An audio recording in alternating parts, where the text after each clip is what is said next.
tahad olla kindel voodis. Siis jätta meelde need 5 saladust. Saladus number 1, lõdvestu. Stress vähendab mitte ainult teie tuju, vaid ka enesekindlust. Mida lõdvestunum on, seda parem on kõik. Saladus number 2, suhtja. Jah, just nii. Partneriga avameelselt rääkimine ei ole nõrkus, see on enesekindluse tõstja. Uuri välja, mis meeldib talle ja mis meeldib sulle. Saladus number 3, hoolitsege oma keha eest. Sport ja tervislik toitumine ei ole ainult väljanägemine. Mida paremini sa end tunned, seda enesekindlam oled sa voodis. Saladus number 4, ära arva, et pead olema täiuslik. Kõik need superkangelasfilmid on müüt. Oluline on nautida ennast ja jagada seda oma partneriga.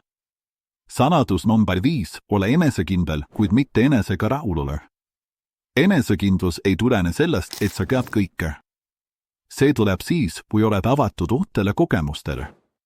Saladus number 5, ole enesekindel, kuid mitte enesega rahulolev. Enesekindlustunne ei tule sellest, et oled kõike teadev. See tuleb sellest, et oled avatud uutele kogemustele. Sellised lihtsad saladused. Nii et lõdvestuge, suhelda, hoolitsege enda eest ja enesekindlus tuleb iseenesest. Mida teete, et olla voodis enesekindel? Räägi mulle kommentaarides.